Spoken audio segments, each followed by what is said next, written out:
છોકરી હજી કેમ ના આવી? રોજ ટાઈમે આવી જાય છે ને આજે જ કેમ મોડું થયું?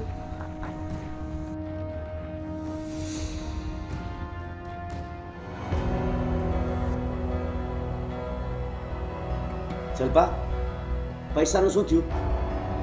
પૈસાનું ક્યાંથી થાય? નિકિતા જ હજી નથી આવી તો ક્યાંથી પૈસા આપે તમને? કેમ હજુ સુધી કેમ થઈ? હું એ જ ઉપાધિ કરું છું કે રોજ ટાઈમે આવી જાય છે, આજે 3 કલાક મોડી છે. હવે સમજાણું, મને પૈસા દેવા પડે ને એટલી ઘડીકમાં ઘરમાં નથી આવતી.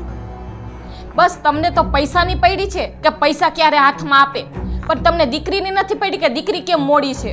અરે તું દીકરીની ચિંતા કરે છે, મને ઓલા 3 ફોન આવી ગયા છે.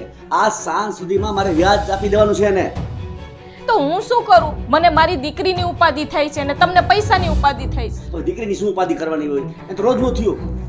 ક્યાંક થતી હોય વહેલી મોડી, એમાં શું? પણ આજે જાણી જોઈને મોડી આવે છે, મને ખબર છે. એનો બાપ ભલે બાઈક જણ બેસતો. દીકરી તમારા માટે ગમે તેટલું કરશે ને તો એ તમને તો ઓછું જ પડવાનું છે. હા તો મોટે ઉપાડે કહેતી હતી ને મારો પગાર આપી દઈશ, તું એને ફોન કર અને કે જલ્દી આવે ઘરમાં. ફોન 2 કર્યા પણ નથી ઉપાડતી. ક્યાંથી ફોન ઉપાડે? તારા ફોન ઉપાડતા નથી, મારો ફોન કેવી રીતે ઉપાડશે? તો મને હમણાં હું ફોન કરું એને.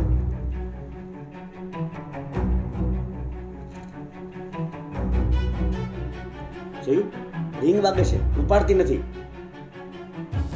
તો પછી પગાર દેવાની તેવડ ન હોય ને તો શું કામ વાડા કરતી હશે કે પગાર આપી દેશે, પગાર આપી દેશે એમ કહેતી હશે?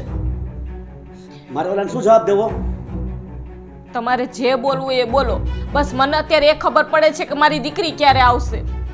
તને તારી દીકરીની ચિંતા છે ને મને પૈસાની ચિંતા છે. ઓલો મારી રાહ જોઈને ઊભો છે, મારે સાંજ સુધીમાં એને પેમેન્ટ કરી દેવાનું છે. તમે મા દીકરીને છે ને કોઈની મારી જરાય પરવા નથી તમને લોકોને. બસ તમારામાં જ મગ્ન છો.